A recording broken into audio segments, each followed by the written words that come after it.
Welcome to the Yellowjackets Hive, presented by cordcutting.com. I'm Media Melanie here with. And I'm Emily. And we are back with our season 1 Yellowjackets recap. We will be covering episode 7 today, No Compass, and also episode 8, Flight of the Bumblebee. It's been a lot of fun rewatching these episodes, isn't it, Emily? Yeah, it really has. Watching it after watching season 2 just brings a whole new perspective to the show. It sure does. And with that said, there will be spoilers in this episode. So if for some reason you are not current with the show, you may not want to listen yet. So just a little spoilery warning there.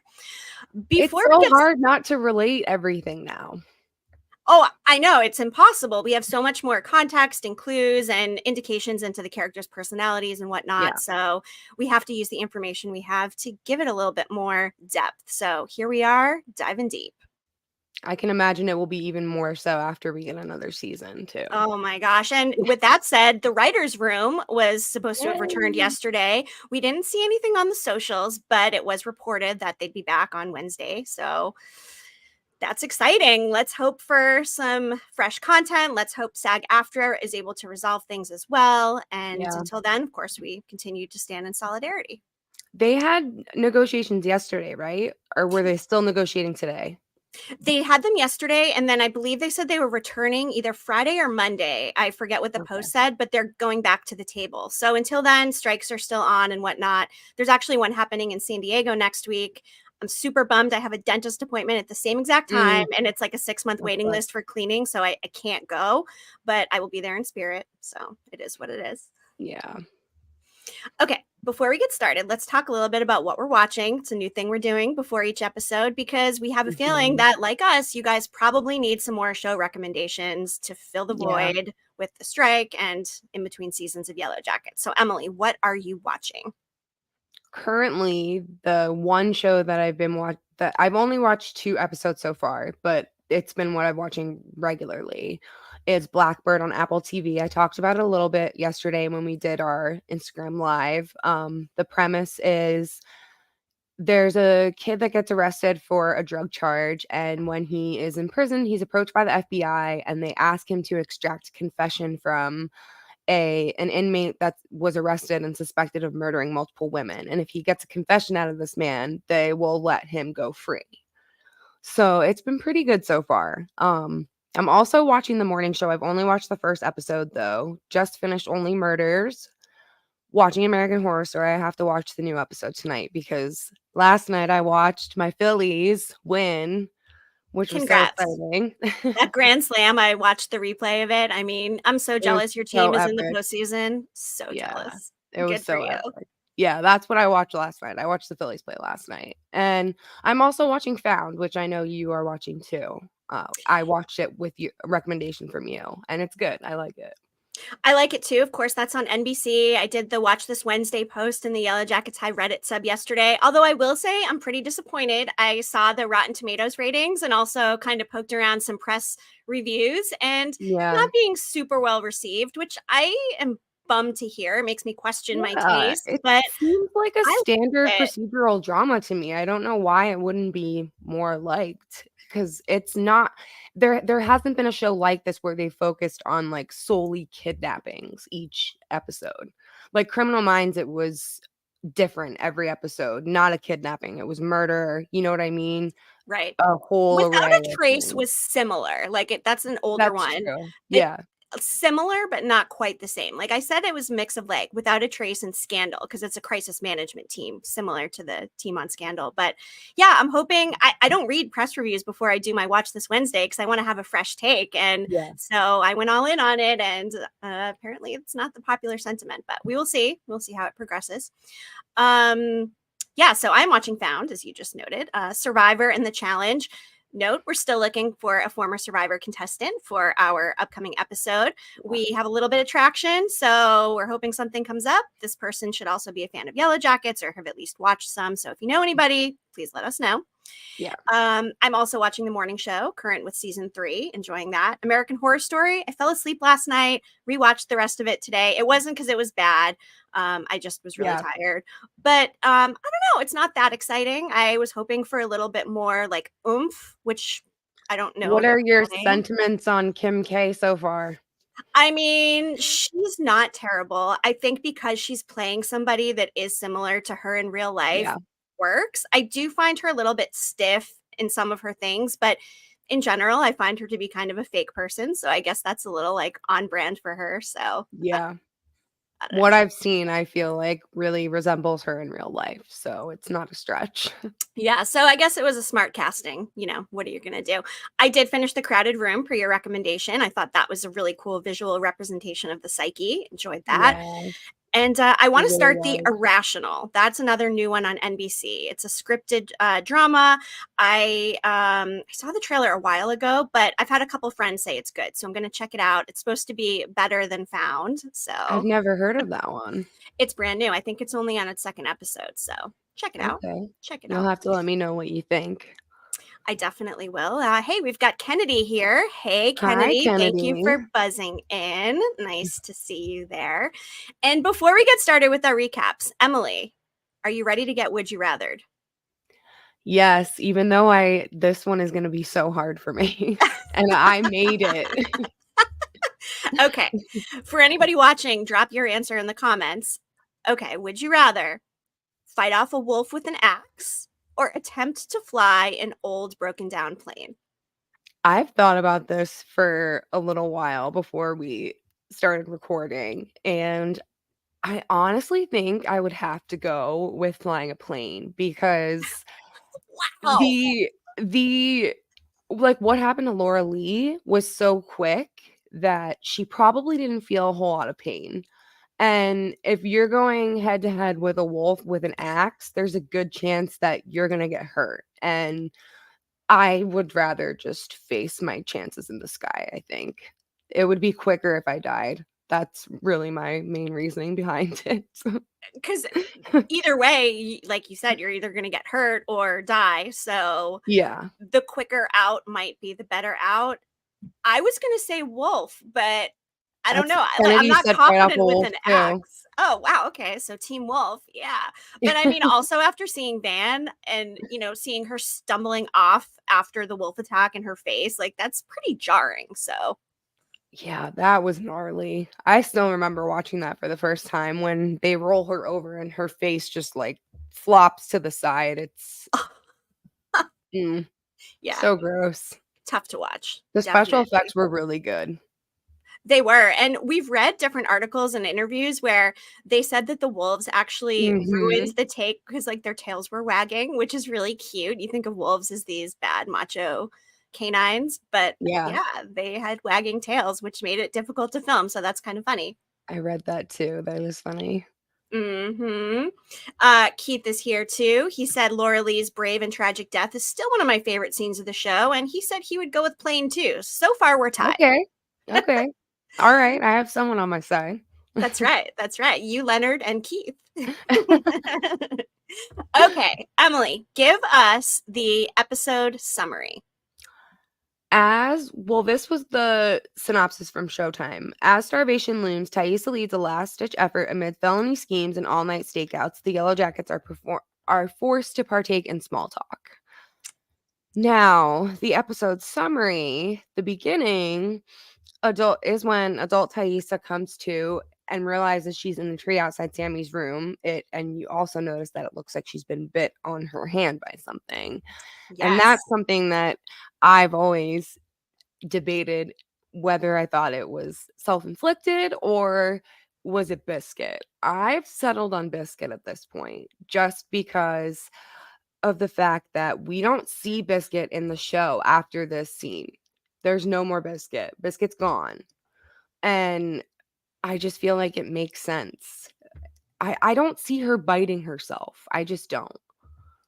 I agree. And I too have wavered back and forth on that. I also have landed on Biscuit, especially because in this episode, Thaisa tells Shauna all the things that are going on with her Yep. sleepwalking, and she specifically mentions Biscuit is missing. So I think that for me solidifies it was Biscuit, but it's possible she could have bit herself in the I tree. think she tells her that in episode 8, actually. Oh, okay. You know what? You're right. And I'm just going to apologize ahead of time. Sometimes when we do these two episodes at once and I watch them the same day, they do meld It together a gets little all bit. mixed So together. apologies ahead of time. We may go waver a little between episode 7 and episode 8. So, Yeah. it is what it is. Okay. So, yeah, adult Ty comes to in the tree. And then, meanwhile, things are happening in the teen timeline. Thaisa, Van, Misty, Akila, and Mari agree to go on an expedition to find a way out of the wilderness. But before they go, there's a debate between the teens as to what's going to happen. And Thaisa says a very interesting line that after seeing the season in full, I feel like was very foreshadowing. She says, "We're talking dying feels like falling asleep cold." And come on, that had to be referring to Jackie's death. 1000%. Yeah, there's no way that wasn't a reference to that. The group debates, as I said, the girls going on an expedition and determines that they can take certain supplies with them, but they need to leave others behind. AKA Nat says they can't take the gun, and that's when Thaisa suggests that they have one of the axes. They take one of the axes. Before they go, there's also a really sweet moment between Van and Ty where Van tells Thaisa that she wants to come with her so that they can make it out and they can go to New York City together, because she's only been to New York City once and she didn't get to do what she wanted to do. And she wants to take Thaisa to New York to get a soft pretzel and to have a carriage ride in Central Park. That is my ultimate happy ending for the show. In the finale of Yellowjackets, I want to see Van and Ty in Central Park taking their carriage ride, eating a soft pretzel. There's nothing more than that I want to see eventually. Nothing. I know. That moment was also really interesting too, because that was when Thaisa cut off all her hair. And I felt like that was very symbolic of her going out and finding help. And she was trying to make it as easy on herself as she could. And she realized that the less hair she has to take care of, the less she has to worry about, because she was very into taking care of her hair. They show her wrapping it. They show her tending to it. Her hair was beautiful. Gorgeous. Absolutely gorgeous. And I found that really interesting when she cut off all of her hair. It was also interesting that Travis debated going with the girls, but at the last minute, Natalie persuaded him to stay behind, which I feel may not have been the fandom's favorite scene in the world. I agree with that. Because a lot of people did not like Natalie and Travis together. There's a lot of hate for their relationship in the fandom. I have different feelings about it, I think, than a lot of other people do, but that's for another time. You wrote a really good article for Cord Cutting on that too, on Travis and whatnot. So if you have not read that yet, check it out at yellowjacketshive.com, which will take you right to our Cord Cutting page. Yes. One more thing before we talk about them actually going on the expedition. I loved seeing the co-ed naked shirt get a bunch of play in this episode. Of course, we also had the chance to interview Mark Lane, the owner of Co-ed Naked, and we've got our Co-ed Naked podcasting shirt and all that stuff. So I always appreciate seeing the Co-ed Naked shirt, in this episode had a good amount of it. Yeah, I love that. I love the fact that I have a Co-ed Naked soccer shirt now. Same. I know. We have a good array. They were so nice. They mailed us soccer, cornhole. We have our podcasting one, and you got another one too, right? I didn't get cornhole. You got cornhole. I got I think it was Co-ed Brewing. Oh, yes. Yeah. That's cool. Yeah. So nice of those guys. Love Co-ed Naked. That was really nice of them. Yes. So as they were departing, Lottie gives Van a talisman, aka the unburnt deer bone that we see Lottie pull from the deer carcass that they burned from. It was the deer that they found that had maggots inside of it. They burned Why it. didn't the bone burn? Is this a common thing? I don't know. I mean, gosh, I didn't even know about antler shedding last week or last time we talked. So is this a thing? I mean, do all bones usually burn? Why did this one not burn? No, I feel like it's harder for bones to burn than it is for other things to burn. I think it needs to be a very high temperature for bone to burn. But so maybe it just wasn't hot enough. I don't know. That could be. Were the rest of the bones burned? And I don't know. They look like they were charred. Okay. But that one was just bright white and totally it completely clean. Untouched. It looked completely untouched. Yeah. Okay. Which was weird. Very weird. Agree.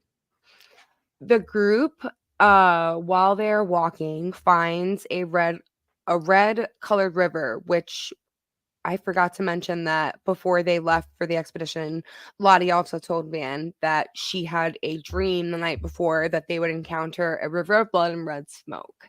Sure So when did. they come across this red river, it makes her very skeptical, and they get into a debate as to whether they should turn back or not. And I thought they were actually going to turn back for a second, but Ty kept going, and I think they had a lot of faith in her to keep them safe. So they felt comfortable following her onward. They did. And Ty made some comment like, oh, I had a dream about XYZ irrelevant thing last night. It was just a dream. And she says there's an explanation for everything, which of course Yep. goes more to the practical, not the supernatural side. But I also want to say that her speech reminded me of Mikey's speech at the bottom of the well in Goonies when he's like, Goonies never say die. And he, he's like, hey, Goonies, we need to continue on our journey. We need to do this. And Ty reminded me of that moment in Goonies, which is one of my favorite childhood movies. So I just wanted to mention I that. haven't watched that in so long. I love that movie though. It stands up. My kids like it too, even though it looks a little dated. Really? They do? It's a pretty good. It stands up. It stands the test of time. Such a good cast too. It is Anyway, a good one. side note. Yes, as we just said, the speech that Ty gave was very reminiscent of the Goonies. And then later, they are attacked by a pack of wolves. After Ty wakes up in a tree, she defends the group, or tries to defend the group, using a flare gun and an axe. But as we all know, Van is severely wounded. And meanwhile, this is all happening simultaneously. Shauna tells Jackie that she's pregnant, but she lies to Jackie about who the father is. And I always wondered do you think Jackie knew she was lying from the very beginning? Do you think? Maybe not from the very start, but once Shauna started making more details with her lie, saying that it happened on a certain night, and then Jackie's like, wait a minute, wasn't that the night that Randy got sick and I had to drive him home? So I think from the beginning she might have bought it, but the more her logic started questioning things, I think she, and she actually used the word spill. Shauna, spill, tell me all about it. We actually heard spill twice in this episode. We hear it in the adult timeline as well. But yeah, I think she gradually figured it out and then wanted to confirm her thoughts by reading Shauna's diary. Yeah. Then we see Natalie attempt to be intimate with Travis, but something happens and he's not able to perform. I think he was honestly just really nervous. And I wish that he didn't act the way that he acted after that happened, because he pushed her away. And it's not like she did anything wrong. She was understanding. She even said it's okay. She wasn't making him feel, she wasn't giving him any reason to feel embarrassed by what happened by any means. Right. Hey, I want to just go over really quick Kennedy's question. What is the wolf pulling on? It's not Van's face. Let me pull up that picture again. So I wonder if like her arm. It like does look like a sleeve. piece of cloth or something, right? Yeah. It could be her sleeve. Or is this a press photo and they use CGI or something later? I'm not sure. Or is this an actual screen grab of the scene that we watched in the show? I think it's an actual screen grab of the scene that we watched in the show, because I took it from Showtime's website. What the fuck is that, though? You're right, Kennedy. Like, it could be like she's wearing a sweatshirt underneath the flannel, and that maybe it's pulling the sweatshirt sleeve off of her arm. Okay. That would be my guess. That could be. Because it doesn't look like her face. It definitely does not look like her face. So thank you, Kennedy, for having us take a closer look at that. Javi is found going through Shauna's backpack looking for the knife for an art project, and it's later revealed he carved a wooden wolf figurine. And I always wondered what made him carve a wolf in the first place. Was it just supposed to be foreshadowing of the fact that Van was about to be attacked by a wolf? Because they show it literally right before they show the scene where she's attacked. They do. I also think that because we saw a similar wolf figurine in Adam's apartment, that maybe they did it to try to move that storyline forward, which we know they did not go that direction, that Javi was Adam, to kind of create this similarity or something to connect them. Too. of course, we know they abandoned that idea, and Adam is not Javi, so Mhm. it's hard to say. But you're right. If it is foreshadowing, is Javi having early premonitions from, like the lady in the woods out there, whoever his friend was? That's a good question. Yeah. Yeah, that's true. What if his friend was never real? Oh, what if it was an imaginary friend and he just kind of made it up as a coping mechanism? I think it was real, but I think it was Ty still, personally, yeah. but we may never know since, of course, we lost Luciano. By the way, Luciano is one of the sweetest interviews I think we've had this entire Yeah. past season. I love talking He to was him. so He was fun. the sweetest. He Loved him. really was. He was great. So So I'm yeah. still so sad by that.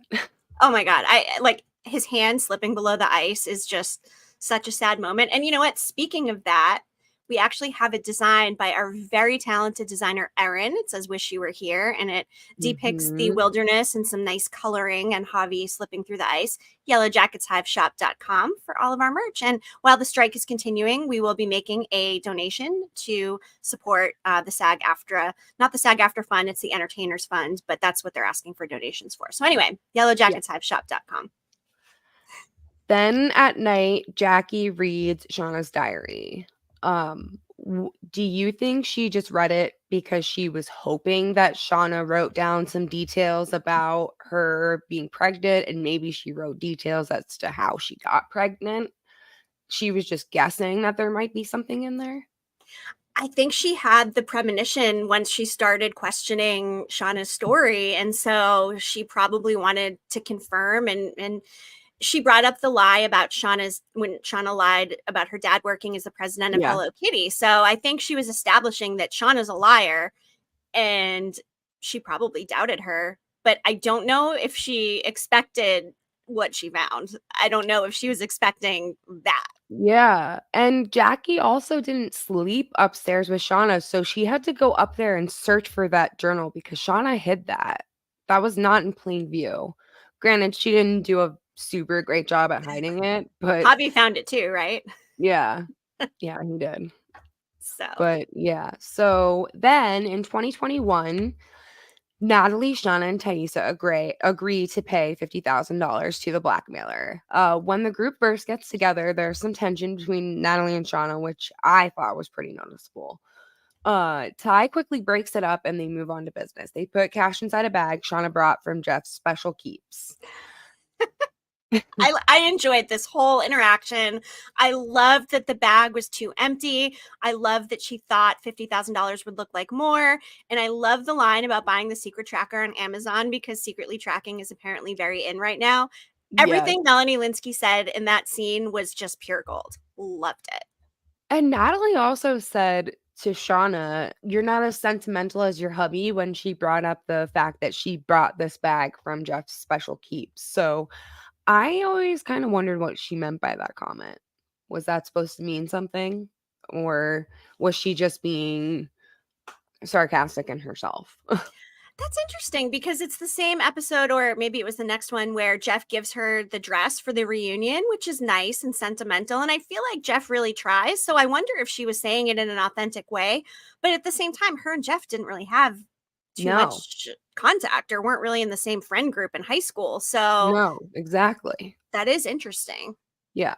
Hmm. While waiting for Natalie to drop the money, Shauna and Ty have a conversation about Natalie and their lives.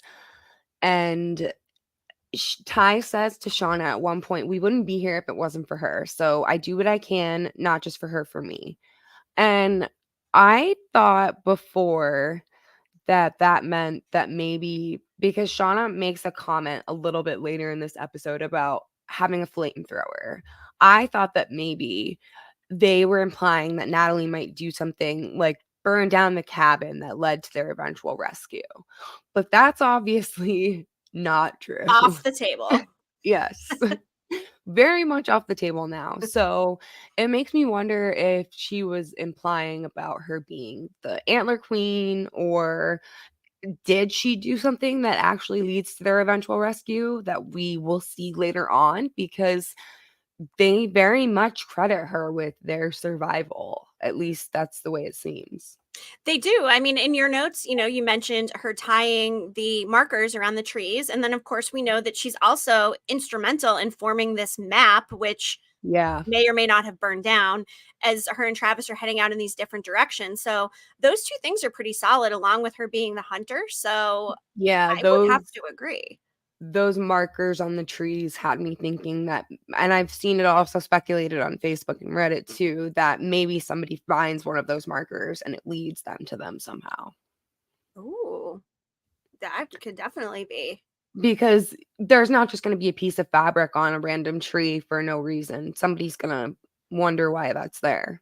And maybe they go looking. I don't know. What did they use to spray the SOS on the airplane before they left it? Did they have spray paint or I think something? they used lipstick, actually. Lipstick? They must have had a fair amount of lipstick. I mean, it was a giant SOS, wasn't it? I can picture it in my mind.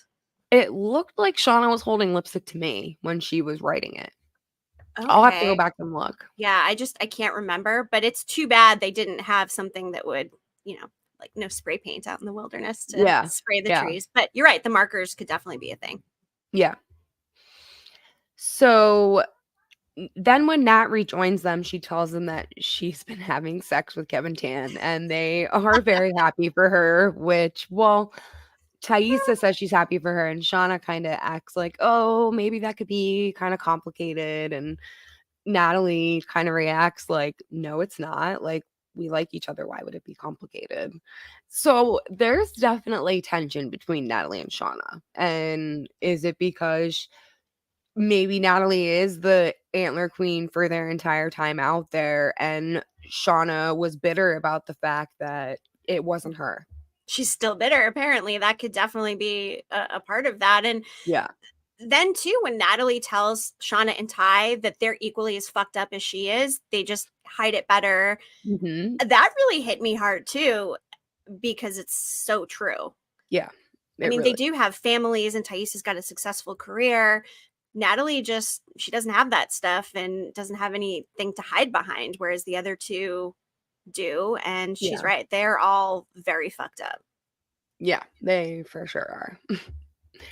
After spotting the blackmailer, the group chases them. The blackmailer falls into a box of glitter during the pursuit before getting away. And I see in here you marked that you thought Firestarter was an awesome song choice for this scene.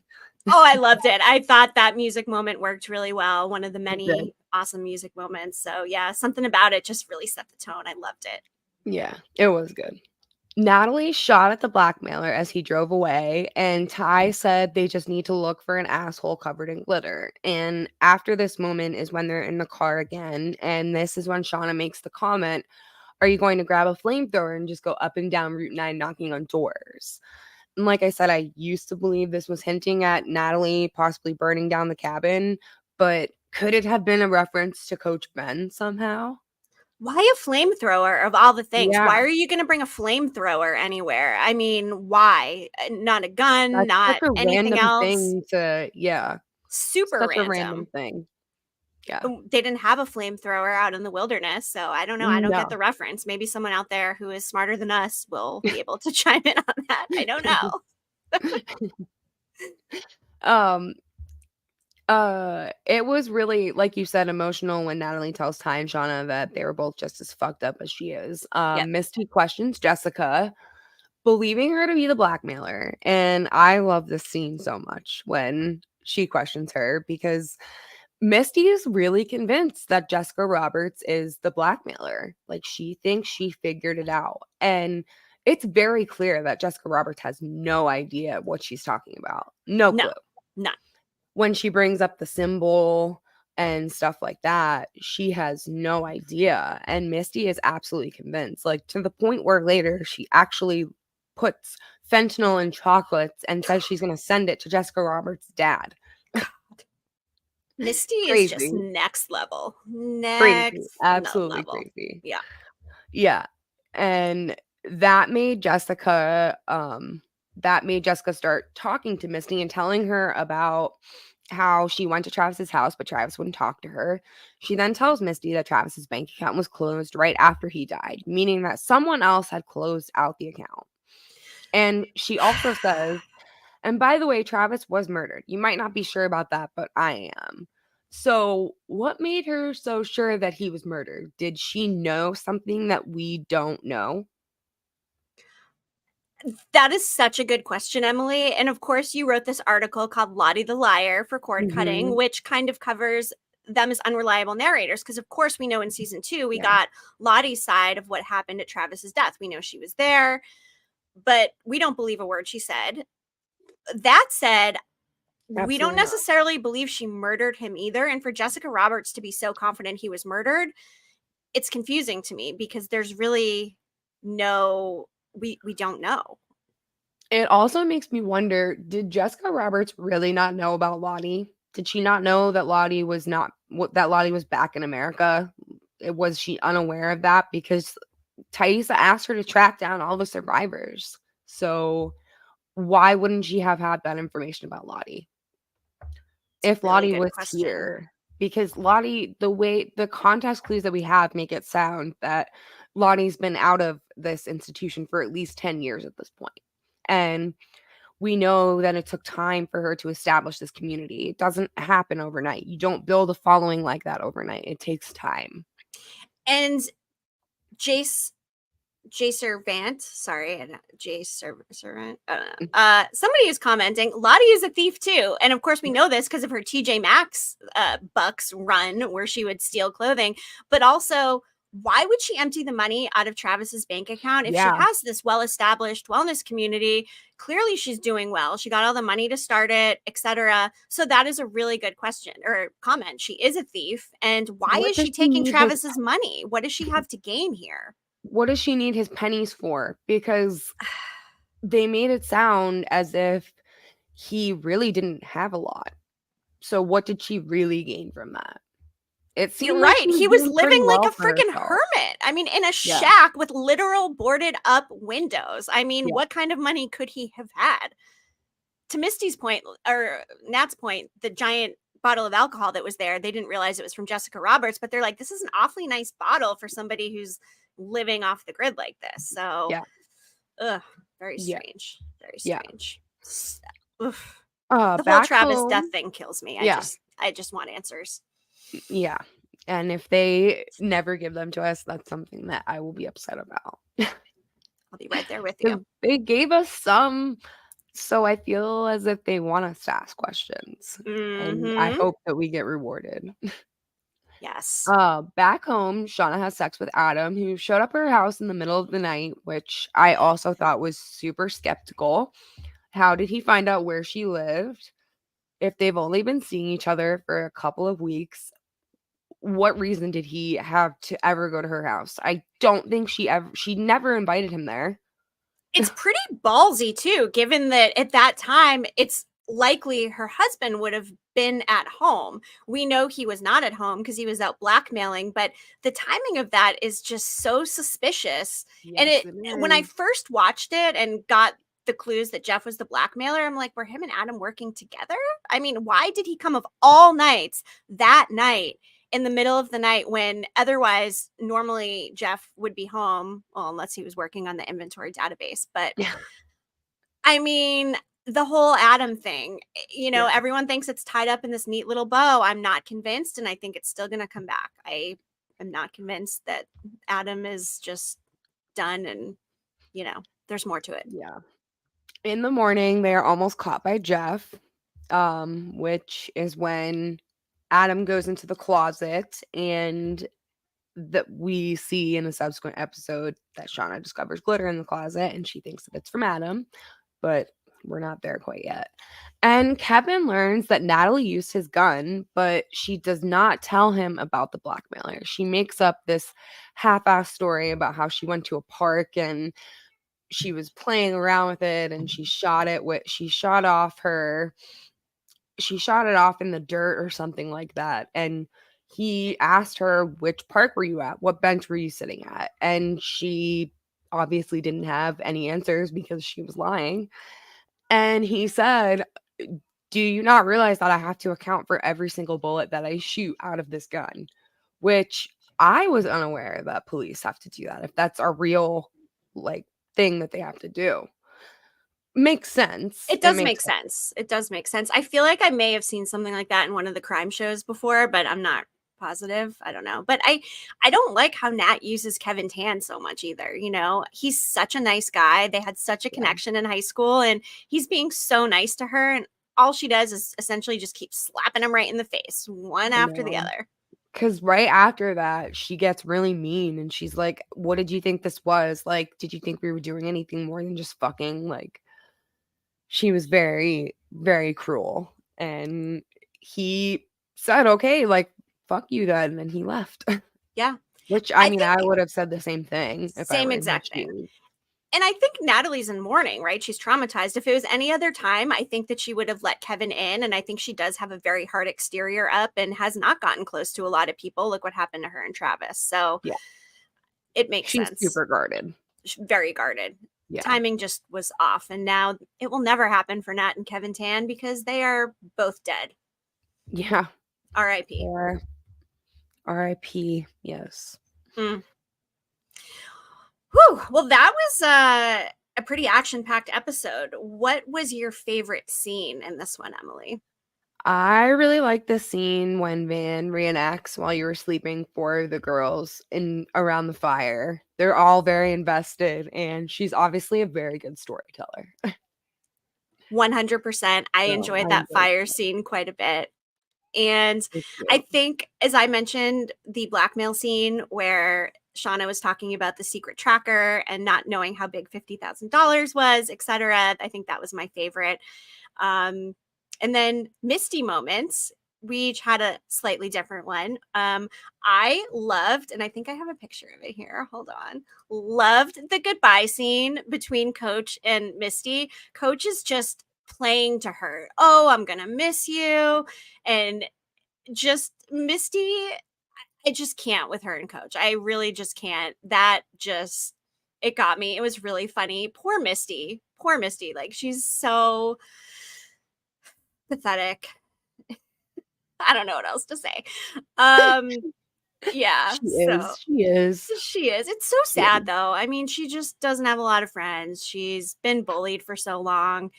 I can't wait to learn more about Misty and her family to see if there's something with the environment that has made her this way, or maybe it's genetics. I don't know. I would love to see more on Mr. and Mrs. Quigley at some point. But your favorite Misty moment, what was it? When Misty is trying to get Jessica Roberts to talk, I think she says something along the lines of, do you have anything to say? And Jessica Roberts says, yes, your haircut is unflattering.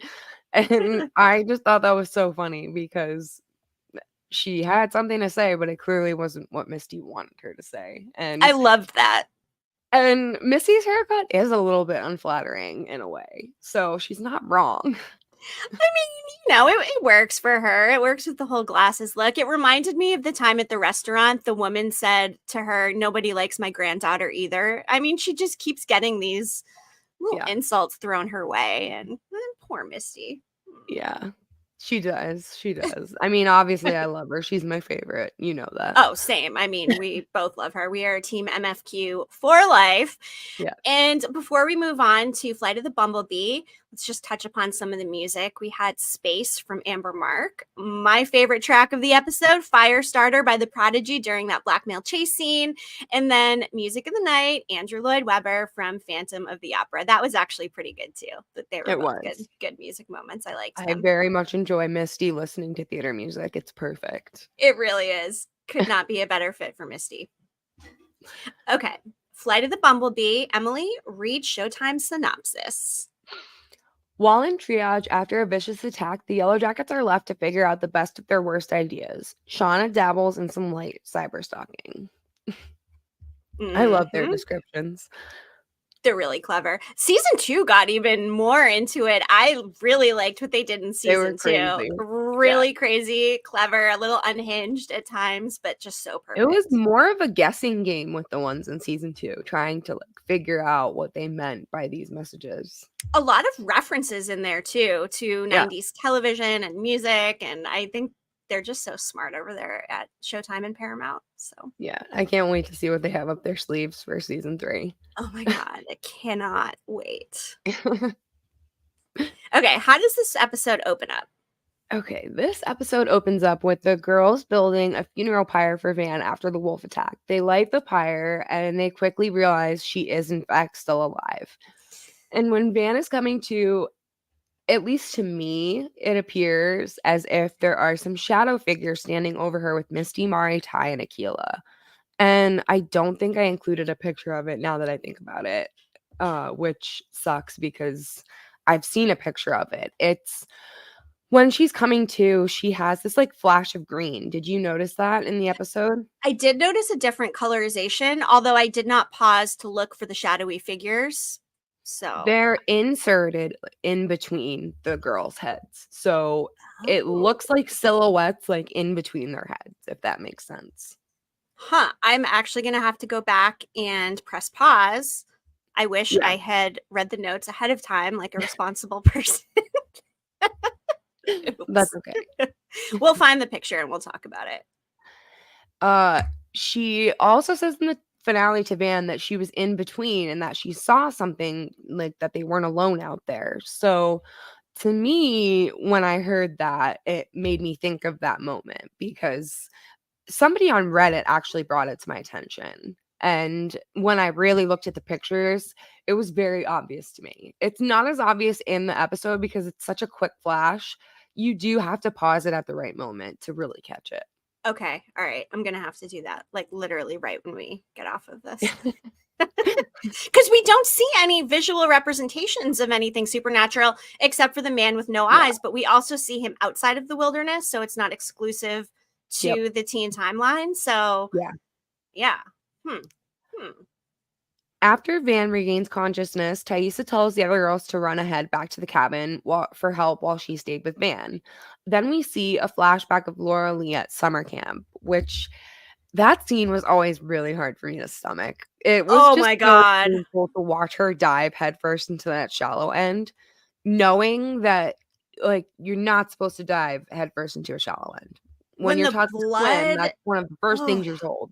Yeah. the noise of the head cracking. Why did she do it? She was sitting there so introspectively, Yeah. and it's as if she was conjuring up the idea to do this. But why? Was it Why? the only Exactly. thing I can think is as a test of her faith? You know, it came to her, God wants me to do this to be saved, or I don't know, but what else could it be besides a test of her faith? Why Yeah. else would she do that? I just can't think of any logical explanation for it unless she had a death wish and wanted to die, but Yeah. it seems like a weird place to do it at the Mary Magdalene summer camp. For sure. Yeah. Lottie seeks out Laura Lee to ask if she thinks the girls on the expedition are okay. And Laura Lee simply says that they are in God's hands now. And I think Lottie really put a lot of her belief system into what Laura Lee was telling her because she wanted to make sense of what was happening to her. So losing Laura Lee in this episode was very hard for her because she was finally trying to make sense of what was happening to her. And it was the most, even though it's not logical, it is logical at the same time, if that makes sense. She was trying to make sense of it, and that was the only thing that she had that made any sense. Yeah, I mean, she went through all the trouble of getting baptized. And of course, the irony behind all of that is when she was getting baptized, she saw that explosion of bright light behind Laura Lee's head, which is another instance of foreshadowing, just like the Red River of Blood. So for me, it leans so supernatural with these things because premonitions and mental illness are two separate things. For sure. And I do consider it more of a premonition than anything else. So poor Lottie. Yeah. Natalie asks Travis if he wants to join her on a hunt, and he declines. And this is when we notice that his behavior towards Nat has kind of been really weird ever since they tried having sex and it didn't work out in his favor. He very actively pushes her away, and she notices. So then we see Natalie talking to Ben, who offers her relationship advice and tells her that he's gay. And she also asks him if he thinks that Travis is gay, which I thought was really funny because I never would have thought that Travis was gay. Literally never, not even a thought. That would have never crossed my mind if that happened to me. No, never. I loved Coach coming out to Nat too. I did too. It really sets the table for how strong their relationship is, Yeah. which is very interesting moving into season 3 when we don't know how Natalie's going to treat that. She knows Ben is hiding in the caves. Is she going to give him up, or is she going to protect their relationship and, let him live? I'm so nervous for Coach. I think we all are. But at the same time, we all kind of want him to survive so we can see adult survivor angry, mean Coach Ben. Yeah, that would be something. Travis heads to the lake to check the fish traps and runs into Jackie, who spills the beans about Natalie and Bobby Farley. This is when Travis realizes that Natalie lied about who she had been intimate with before she met him. And I always wondered, do you think Jackie was purposely trying to stir the pot when she revealed this information? Because she reveals it so nonchalantly, like she didn't even remember his name. And he was very insistent on knowing the guy's full name. He needed that last name. And she acted like she didn't remember. She was like, I don't know. I think his name was Farley or something like that. And she knows about the Flex nickname. They all knew about the Flex nickname.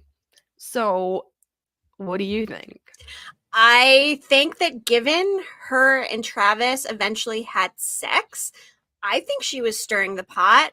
I think in the early scene when they get to the lake and the other girls are checking out Travis and she's like, oh, hey guys, it's only 3 days in. I think in her mind, she was thinking, you know what? They're right. Travis is hot and I'm going to think about this and keep it in mind for the future. So it could have all been part of her ploy, especially now that she knew Shauna slept with Jeff, to try to infiltrate and maybe eventually, get her virginity taken by Travis now that Shauna lost hers to Jeff. I just can't see Jackie doing that just out of nowhere, just floating along. Just going to mention Bobby Farley for no reason. Everything has a reason. And I think that she definitely was stirring the pot. I'm curious to know if others think the same thing. He goes back to the house or to the cabin and they have a conversation about it. And Natalie admits that she lied. And he is very upset that she lied and he won't let it go. And he pretty much, like, in the moment, I felt like broke up with her. He was saying, what do you think it means when he said, I can't remember their exact words, but he said a lot of hurtful things. And she said, wow, well, I'm glad we didn't actually fuck, because if we did, this would have been a lot harder. And I think he realized that too. And I think that his embarrassment pushed him to a place of anger, and he took it out on Natalie in a way that he didn't necessarily need to take it out on. Like, she didn't lie to him because she wanted to hurt his feelings. She lied to him to protect his feelings. I don't think that she was really wrong to. No one else knew it was Bobby Farley. No, they knew it was Bobby Farley because they knew it was the Flex nickname thing. But was Nat the only one that knew that Bobby Farley called him Flex, like that he originated the nickname? I don't know. I don't know. Or is it that Jackie wouldn't have known that Nat hooked up with Bobby Farley? Like, how would she know that? Like, did Nat not share that, or did Bobby Farley tell everybody? But Jackie says that she was busy screwing him in the back of his van while they were at soccer practice. So they obviously knew something. Right. Okay. Now I'm curious. Yeah, same. That's why I love doing the live streams. I love the interactions and questions, because let's face it, even though we've watched this show about 1 million times, there's still things that come up that we either don't have answers to or didn't notice. It's the best part about this whole show. Speculation. Say it all the time. So the group arrives back at the cabin and fills in the rest of the girls on what happened with Van. They all head out to find Van and Ty together. They find them, they bring them back, and Akilah stitches Van's face up with, to me, it looks like straight up like a fishing hook and fishing net, or fishing wire, I mean. It did look like She that. wasn't using stitches, what they use for actual stitches, that's for sure. And with no sedation or topical situations. This all goes back to when we did that Yeah. article on the 10 TV shows the Yellowjackets would be watching. Akilah, ER, and She Would Now Today, if she survived, be a plastic surgeon. What a phenomenal job she did using That rudimentary was tools. literally down to her bone. Like, you could see her bone. You could see her teeth Ugh. coming through her cheek.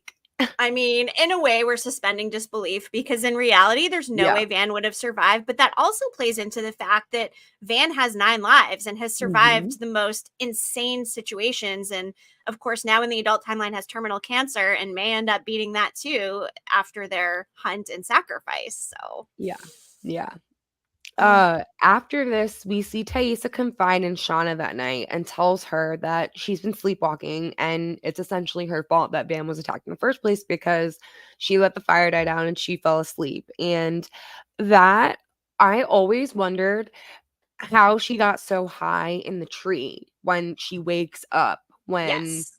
when she comes to and she jumps down. That looks like a really far jump to A me. really far jump. How Like did she's she like climb there in her Spider-Man. sleep?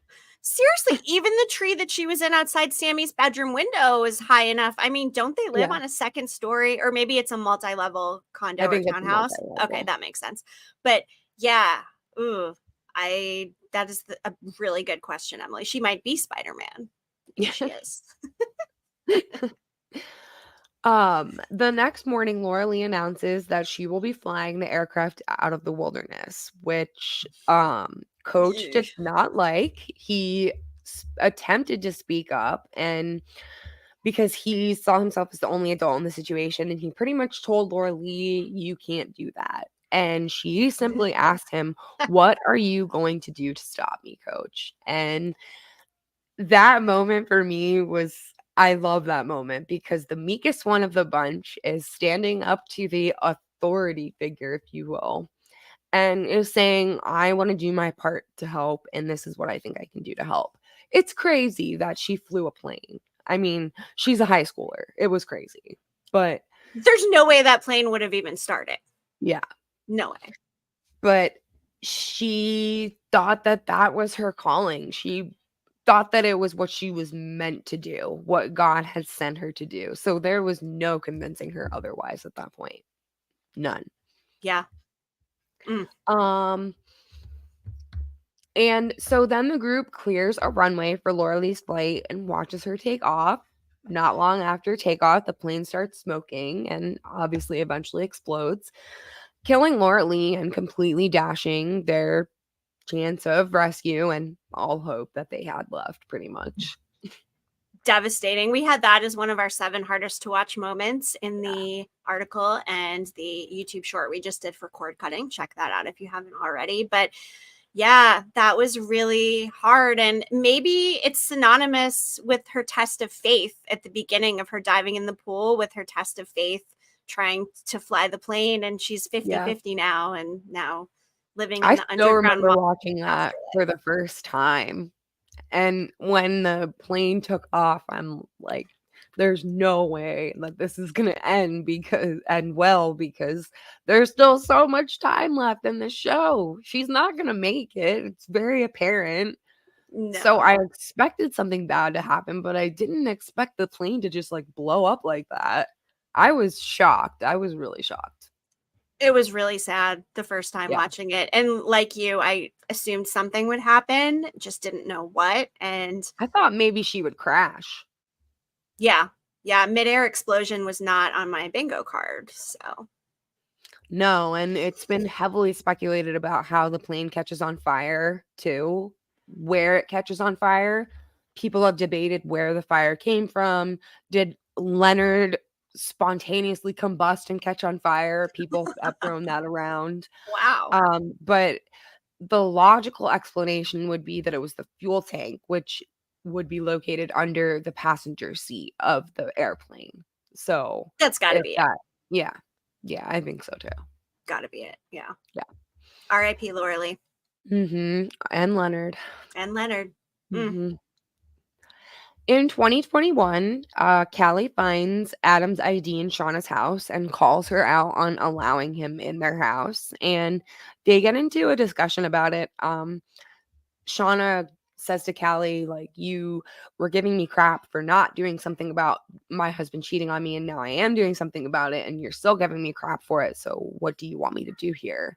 And I think Callie just wanted her mom to do the right thing, which was not to go do what you suspect your husband of doing at the same time. That two wrongs don't make a right here. Like, we all know that. Yes. Yes, we do. Some of us know that. Afterwards, Shauna does some digging and looks into Adam attending Pratt, and she quickly realizes that he had been lying about something, as there was no record of him ever attending the school. I suspected that. I suspected that he never went to Pratt, and I didn't think he was an artist, but season 2 made me think he was an artist with all of the pictures that the paintings that they found in his studio that Shauna and Jeff end up going to. So I do think he dabbled in art. He did more than fucking dabble. I mean, look at that damn studio, and it must have taken him so long to paint all those things. And in the scheme of things, he hasn't known Shauna that long. So how far back did this stalking go? And I just wonder if it all goes back to them at one point thinking that he would be Javi, and they did all of this work for that to pay off eventually, and the payoff never came because they went a different direction. Yeah. But if he didn't, like, why lie about that? And why it's a weird thing to lie about. The whole thing is weird. If he's an actual artist, say you're an artist. Who cares if you went to art school or not? That's an easy way for someone to look you up and find out that you're fucking lying. So yeah, and you can still be an artist without going to art school. You don't have to go to art school to be an artist. Yeah, no, you know. Misty then stops Natalie from relapsing. She and reveals the hidden camera in the process. That was probably my favorite moment of the whole episode. I mean, this is one of my favorite season 1 moments as a whole. I love the cocaine snorting scene and the don't breathe. Everything about it. I love when after she snorts it, when she's like, if that was bath salts or PCP or fentanyl, I could be dead in a couple minutes. She's just thinking of all of the horrible things that could go wrong, which would be me too. Yeah, same. Worst case scenario always plays first in my mind. Misty tells Natalie after this happens, when Natalie says that she's insane for wasting $300 worth of blow, which Misty then says, I'll Venmo you, which I love that line too. Yes. Misty tells Natalie that someone withdrew all of the money from Travis's bank account after he died. And she tells her that she's been working tirelessly on Travis's case, night and day, since their little shenanigans together. And Natalie's like, how do I know if you're telling me the truth? You're so full of shit. You hid a camera in my room and spied on me and watched me have sex. Like, that's creepy. That's so creepy. And she really was watching her. She was watching her have sex. She was like, hello, Kevin Tan. Like, was that when she was eating popcorn too? One of the times she was eating popcorn. I just like the ultimate reality show, Misty. You are just a little devil. Wow. Yeah. Yeah. She would be an interesting person to watch on Big Brother too, I think. Really, on any reality show. I mean, we will be talking about Survivor, and I'm sure Misty will be a prevalent part of that conversation too. But yeah. Whew. So Shauna and family are having dinner when Taissa drops by unexpectedly. And this was another weird moment that I couldn't really figure out. Shauna says to Ty when she realizes that it's Ty that's there, it's a nice surprise after 20 years. So why are they lying to Jeff about the fact that they've been in contact with each other? Why does that matter if he knows that they've been talking to one another? Jeff is her husband. Who cares? It's a really good question. I have no answer for that because there's no explanation as to why they do that. Guilty conscience for the blackmail, but they don't know he's the blackmailer, so. No, they don't. And he had a great poker face considering he like almost broke Taissa's nose the night before and then opens the door and he's face to face with her and he's cool as a cucumber, which really shocked me when I found out he Surprising. was the blackmailer.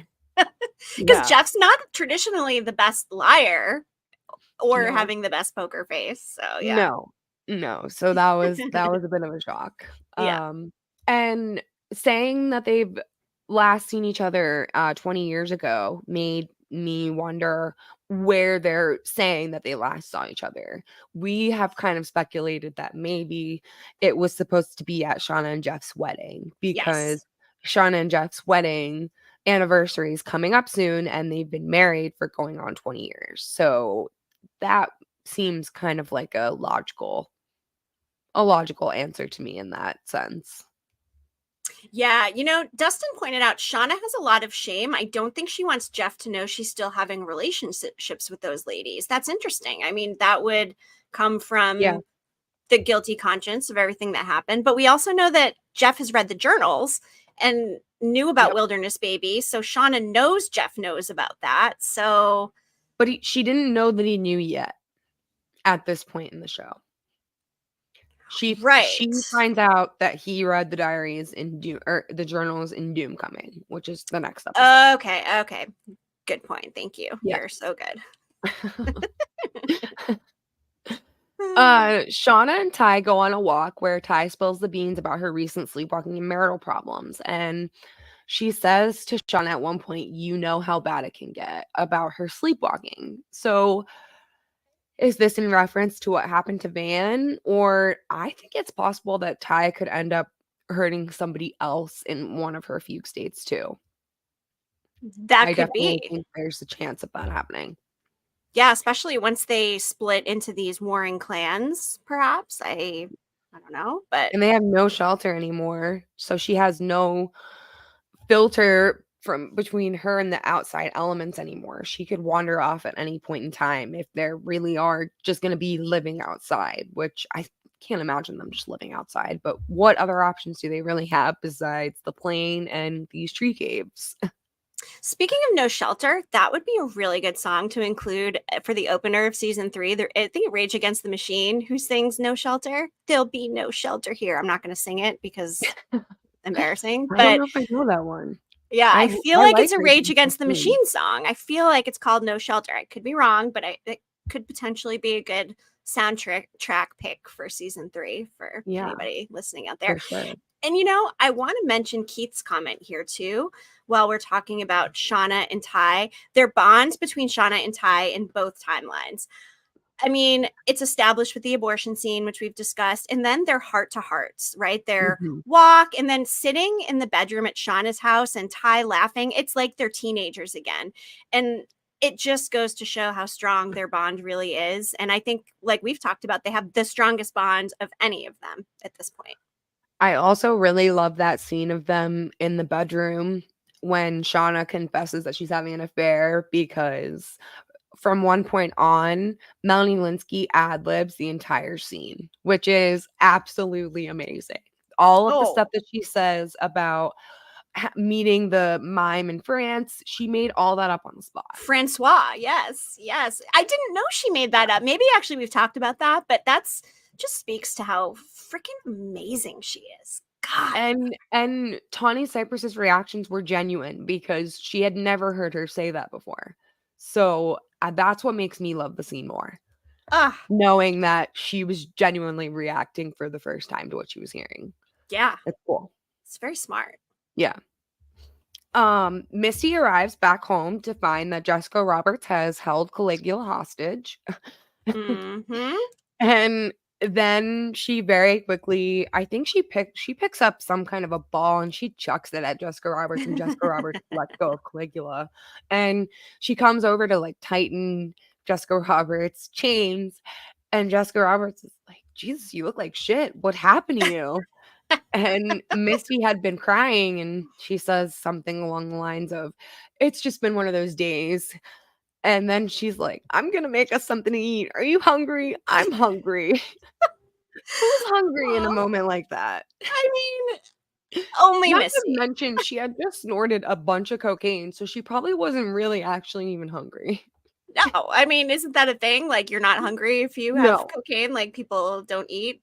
Like, Yeah, that's a that's the thing. thing. So, yeah. Yeah. Okay, that's Good point. Yeah. Whew. Shauna heads to Adam's apartment to confront him about his lie. He is honest with her and says that he only lied to impress her, and then asks her to go away with him to a cabin in the woods in the Poconos for the weekend. And that's Cabin in the another fucking thing. Poconos, Emily. Like, Yeah. what? Ugh, every We time. have discussed this at length At length. multiple times Many because times. why in the hell would you invite her to go to a cabin in the woods knowing what you know about her? He had that book in his house. He knows what she went through. He very much knows. So why would you think that's a good idea? I just don't get it. He can't be that dumb.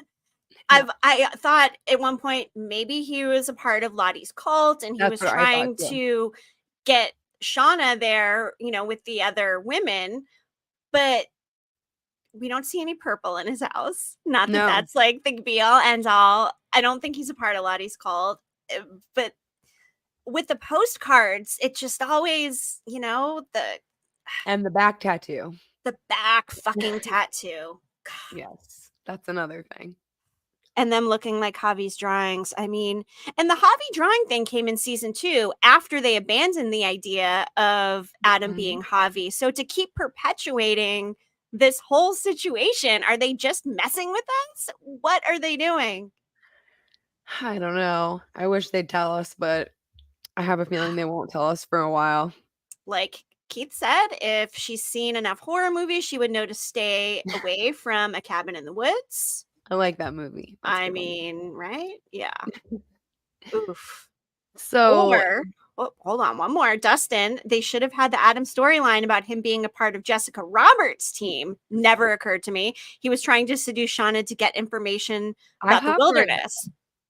That's clever. I have heard that. That's clever. Yeah. Wow. Because, and doesn't, does Walter tie Jessica Roberts and Adam together, or does he just say that Kevin Tan killed both of them? Is that how they're tied together? I can't remember. Walter knew Misty killed Jessica Roberts, or was it Misty admitting to the girls that she killed Jessica Roberts? I think Walter just figured it out. Walter just figured it out. Okay. Yeah. Yeah, the whole Jessica Roberts thing. And it's funny because people are still saying like maybe she's not dead, but they've actually confirmed that she's dead. 100% dead. So, although nobody's been to her house immediately. Yeah, I mean, there's no way that she would have survived that. It was interesting though to see Ty go to her house in season 2, and it was just still there, like no boxes packed up, no family has been there. I mean, it's been a shorter passage of time, of course, but yes, that's true. It's interesting. Then we see Natalie try to get information out of Susie at an Alcoholics Anonymous meeting, an acquaintance who I think Natalie used to work with at a bank, because we know Susie currently works at a bank. And after Susie refuses to cooperate, Natalie resorts to blackmail. And I love that scene. I love that scene so much when she's like, I think they would be really interested to know that. Yeah. Yeah. And I love how Susie's like, I wish I never fucking met you. Nat knows who to go to. She's good at using people, which is a shitty thing to say, but I mean, she's effectively used Kevin Tan and now Susie to get the information she needs. So it's a good social game. Nat might do good at Survivor. The part, like she even dressed the part when she went to Susie. She dressed in a way that she doesn't dress every day. It was very deliberately chosen. She wanted to look a certain way, give off a certain vibe, make it seem like she really is in recovery. Mm-hmm. For sure. Yeah.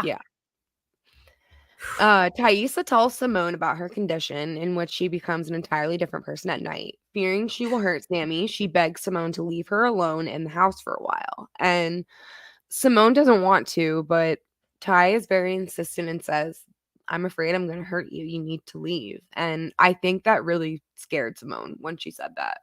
As it should. Yeah. Yeah, rightfully so. Yeah. But Simone wanted to help. Her reaction was like, we'll take you to a sleep doctor or something like that. Like, we'll do a sleep study. And I don't know what a sleep study is going to do. It's beyond a sleep study. Way beyond a sleep study. Yeah, it's definitely beyond a sleep study at this point. Oof. Um, Shauna discovers that someone took all of her journals and she finds glitter in her closet. After Mm. learning that Adam is not who he says he is, Shauna goes to his apartment to question him. And the very last scene in the adult timeline is him opening his door and her saying, "Who the fuck are you?" And he just looks at her. And that's, I'm pretty sure, the last that we see of the adults in that episode. Because as we Yeah. all know, in the beginning of the next episode, Adam dies. So He sure does. And one little Adam nugget that I thought was funny in this one was when he was saying to Shauna who he really was, his brother's book Anus. Why such a weird specific detail? Why? Why? Such I mean, he's a proctologist, I yeah. get it, but such an odd detail to throw in. I just still don't quite Maybe he just know. thought that because it was so random that it like had to be true or something. I don't know. That's a Ugh, really random thing to tell someone. it is really random. And something you had also put in the notes was were Shauna's journals ever actually missing, or was she imagining it being an unreliable narrator, which is a thread that we keep weaving through all of these episodes, is the unreliable narrators, and can we trust them? Yes, because after she kills Adam, she takes the knife that she used to kill Adam and puts it in her safe, and the journals are all there. She hasn't been gone for that long. So, I mean, I think Jeff took them. That's what I It makes think sense that happened. Jeff took Yeah. them, yes, But but the timing obviously was to make us wonder. little sus, little Yeah, sus. just a little bit. Oof. Yeah. What was your favorite scene in this episode, Emily? My favorite scene was when Laura Lee announced that she wants to fly the plane and she stands up to Coach. I loved that moment. I loved the look on everybody's face in the room. I liked the look on Jackie's face specifically because she just had a very like smug look on her face, and she was thinking in her head, "What are you gonna do?" Because really, what are you gonna do? You have one leg, man. You gonna stand in the middle of the runway? Right? Oh boy, Dustin coming at us hard with the questions. Could all these episodes be seen from different points of view? I think it's all a dream at the end of the day. It better not be a fucking dream. That will not be okay. The points of view are Yeah, interesting, though, as it comes into play with the unreliable narrators, because we've yeah, said Shauna being the main character, it makes sense that most of it's from her point of view. But yes, I mean, perspective's important, and some of the stuff just doesn't quite add up. So. yep, for sure. My favorite scene, 100%, the cocaine snorting incident in the hotel room with Misty and Nat. That's Hilarious. That's Loved definitely my that. Misty moment for sure. Yes. Yes. 100, 100. Yeah. So, music Just from this episode. We only had one song in episode 8. What? Fade Into yeah, You by Mazzy Star. I remember hearing this song in the episode, but I also don't remember not hearing any other music. Same. Same. Nothing stands out like Firestarter did, for instance, for me, and No Compass immediately when it started playing. Yeah, But yeah, hmm, fascinating. This No I like Shelter the thing though by song. Rage. This could be I could be onto something for a season 3 opening song. You should tweet the composers for the show. I will definitely let them know once the strike is over, of course. Yes, yes, for sure. Well, this was fun, episode 7 and 8. And of course, that means we will be covering 9 and 10 in our next live stream, not next week, but the week after. And I don't know Mhm. about you, but I could not be more excited for Doom Coming, my 100% favorite episode from season 1, if not the Yeah, entire series. Love yeah, Doom Coming. Love Doom Coming. And it could not come at a better time. It's spooky month, and I feel it just fits the yes, theme of the time of year that we're covering it. So for sure. Yeah, it really does work out nicely. I love Doom Coming, Emily. I love it. Everything I about think it. it's my favorite too of the whole series. I really do. Yep.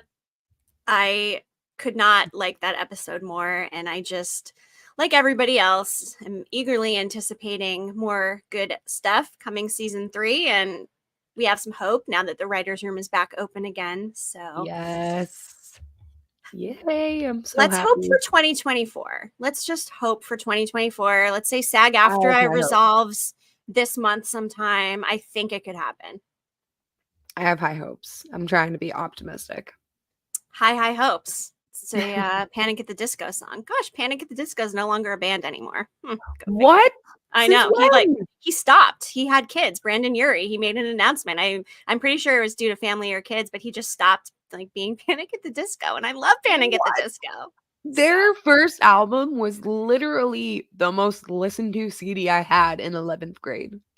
I mean, I love Panic at the Disco, so that was pretty. That's so I know. that makes me sad. They were such an important part of my teenage years. Yeah. So anyway, not a band anymore, but High Hopes reminded me of Panic at the Disco. Probably time to wrap it up. Thank you guys for joining us. We will be back again in 2 weeks on Thursday for episodes 9 and 10. We've got some more cord cutting stuff coming up. If you're listening and you happen to know any Survivor contestants, please let us know. We are messaging them fiercely. We really want to make this episode happen. So if you know any, let us know. Yes. And one more thing before we go. Be sure you bookmark our Hive Hub page at cordcutting.com/yellowjackets-hive. You can also visit yellowjacketshive.com. Gets you to the same place, all of our exclusive content. Don't miss it. Subscribe on YouTube. And you can find our Hive socials in all the normal places. So yes. We'll see you there. All right. So until we spill again.